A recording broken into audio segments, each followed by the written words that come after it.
नमस्कार श्री स्वामी समर्थ सर्वांना। 23 एप्रिल या दिवशी हनुमान जयंती आहे। या दिवशी मंगळवार आलेला आहे आणि या दिवशी चैत्र पौर्णिमा देखील आहे। चैत्र पौर्णिमेला खूप सारे महत्त्व आहे आणि या दिवशी हनुमानजींचा जन्म झालेला असल्यामुळे या चैत्र पौर्णिमेला दुप्पट पटीने महत्त्व प्राप्त झाले आहे। या दिवशी तुम्ही हनुमानजींना प्रसन्न करून घेण्यासाठी अत्यंत काही प्रभावी उपाय करू शकतात। या वर्षी हनुमान जयंती 23 एप्रिल मंगळवारी साजरी केली जाणार आहे। चैत्र पौर्णिमेच्या दिवशी सूर्योदयाच्या वेळी हनुमान जयंती साजरी केली जाते। या दिवशी हनुमानाच्या पूजेचे विशेष महत्त्व असते। हनुमानाला आवडत्या गोष्टी अर्पण करून त्यांना प्रसन्न करून घेतले जाते। हनुमानाला रुद्राचा अवतार मानतात। या दिवशी आपल्याला हनुमानजींची पंचोपचारे पूजा करायची आहे। त्यांना त्यांच्या आवडीच्या वस्तू आपल्याला अर्पण करायच्या आहे। त्याचप्रमाणे बघा, शेंदूर, रुईची पाने आणि फुले तसेच तिळाचे तेल यांमध्ये हनुमानाची पवित्रके आकर्षित करण्याची क्षमता सर्वात जास्त असल्याने या वस्तू हनुमानाला या दिवशी आपल्याला अर्पण करायच्या आहे। आपण प्रत्येक शनिवारी हनुमानाला, प्रत्येक मंगळवारी आणि शनिवारी हनुमानजींना रुईच्या पानांची माळ अर्पण करत असतो आणि त्याचप्रमाणे आपल्याला या हनुमान जयंतीच्या दिवशी रुईच्या पानांची माळ आपल्याला हनुमानजींना अर्पण करायची आहे। बघा, आता रुईच्या पानांची माळ का अर्पण करतात? रुईच्या पानांमध्ये देवतेची पवित्रके म्हणजे देवतेचे सूक्ष्मातिसूक्ष्म कण आकर्षित करण्याची क्षमता इतर वस्तूंपेक्षा जास्त असते। त्यामुळे या दिवशी रुईच्या 11 पानांची माळ हनुमानजींना तुम्हाला अर्पण करायची आहे। रुईच्या झाडाची पानं तुम्हाला आणायची आहेत। 11 पानं आणा, 21 पानं आणा। ही पानं स्वच्छ करून घ्यायची। गंगा जलाने आपल्याला ही पानं धुवून घ्यायची आहे। त्यानंतर आपल्याला थोडासा सेंदूर घ्यायचा आहे। यामध्ये थोडंसं शुद्ध पाणी, स्वच्छ पाणी टाकून याची पेस्ट करायची आणि प्रत्येक पानावर आपल्याला श्रीराम हे नाव लिहायचं आहे आणि या पानांची एक माळ बनवायची आहे। ही माळ आपल्याला हनुमानजींच्या मंदिरात या दिवशी जाऊन अर्पण करायची आहे। त्या अगोदर आपल्याला हनुमानजींची पंचोपचारे पूजा करायची आहे।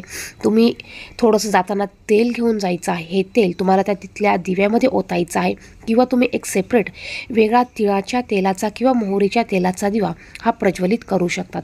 यानंतर ही माळ तुम्हाला हनुमानजींना अर्पण करायची आहे म्हणजे घालायची आहे। हे करत असताना जय राम श्रीराम जय जय राम किंवा होम हिम हनुमंताय नमः या मंत्राचा जप करत तुम्हाला ही माळ हनुमानजींना अर्पण करायची आहे। त्याचप्रमाणे तुमची जर का एखादी इच्छा असेल तर ती इच्छा देखील तुम्ही हनुमानजींना सांगू शकतात। हनुमानजींना ती इच्छा तुम्ही व्यक्त करू शकतात आणि ती पूर्ण होऊ दे अशी प्रार्थना तुम्ही करू शकतात। बघा, यामुळे तुमची इच्छापूर्ती होईल। तुमची कठीणातील कठीण इच्छा देखील यामुळे तुमची पूर्ण होणार आहेत। यानंतर तुम्हाला तिथे बसून 3 वेळा हनुमान चालिसाचं पठण करायचं आहे।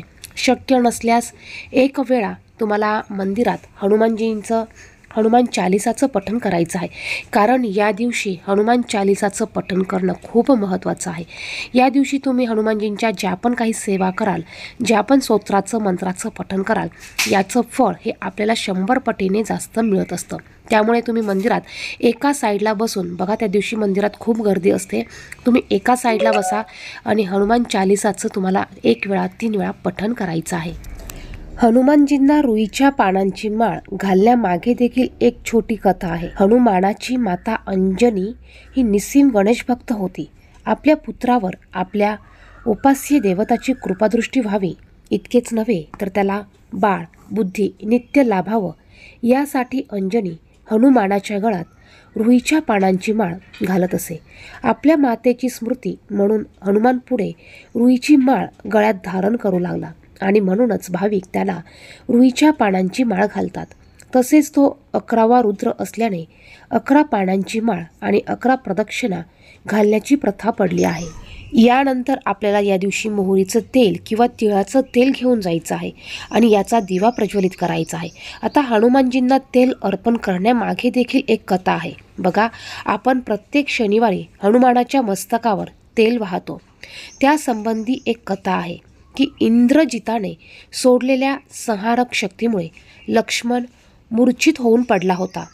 त्याच्यावरच्या उपचारासाठी संजीवनी वनस्पती आणलेला द्रोणागिरी पर्वत समूळ आपटून घेऊन हनुमान लंकेकडे आकाशमार्गी जात असताना गैरसमजुतीने भरताने त्याला बाण मारून खाली पाडले.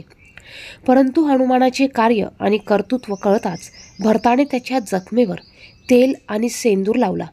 त्यामुळे जखम तात्काळ बरी होऊन हनुमान लंकेत नियोजित वेळेपूर्वीच पोहोचले. यातून पुढे हनुमानाला तेल वाहण्याची प्रथा पडली आणि म्हणूनच या दिवशी आवर्जून आपल्याला रुईच्या पानांची माळ, तेल, त्याचप्रमाणे सेंदूर आपल्याला हनुमानजींना अर्पण करायचं आहे.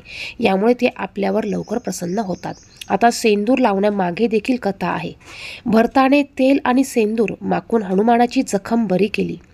याशिवाय दुसरी प्रचलित कथा म्हणजे सीतामाईला भाळी कुंकुम सेंदूर लावताना हनुमानाने एकदा पाहिले आणि माई, हा टिळा आपण कपाळावर का लावताय असे हनुमंताने सीतामाईला विचारले.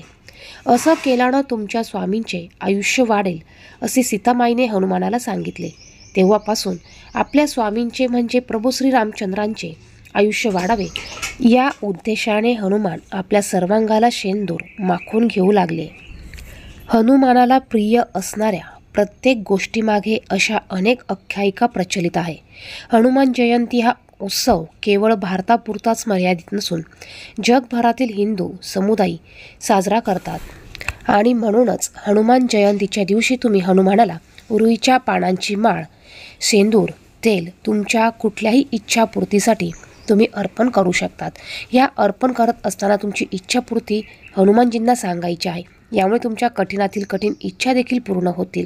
त्याचप्रमाणे या दिवशी तुम्हाला आवर्जून मंदिरात जर का 1 वेळा किंवा 3 वेळा हनुमान चालिसाचं पठण करता आलं नाही तर तुम्ही हे पठण घरी देखील करू शकतात. याचबरोबर ओम ह्रीं हनुमंताय नमः, ओम ह्रीं हनुमंताय नमः या मंत्राचा तुम्ही या दिवशी जास्तीत जास्त जप करायचा आहे. 1 वेळा तुम्हाला रामरक्षा स्तोत्र, श्री रामरक्षा स्तोत्र या स्तोत्राचं देखील पठण करायचं आहे. त्याचप्रमाणे हनुमानजींना गूळ, फुटाणे, पंजिरी याचा प्रसाद तुम्हाला अर्पण करायचा आहे किंवा तुम्ही बुंदीच्या लाडूंचा प्रसाद देखील अर्पण करू शकतात. आणि या दिवशी होतील तेवढ्या सेवा तुम्ही हनुमानजींच्या करायच्या आहे. तुम्ही बजरंग बाण पठण करू शकतात. त्याचप्रमाणे तुम्ही हनुमान चालिसा, हनुमान अष्टक तुम्हाला होतील तितक्या त्यांच्या सेवा तुम्ही या दिवशी आवर्जून करायच्या आहे. यामुळे नक्कीच तुम्हाला याचा फायदा होईल. व्हिडिओमध्ये सांगितलेली माहिती आवडली तर व्हिडिओला लाईक करा. चॅनेलवर नवीन असाल तर असेच माहितीचे व्हिडिओ बघण्यासाठी चॅनेलला सबस्क्राईब करा. धन्यवाद. श्री स्वामी समर्थ.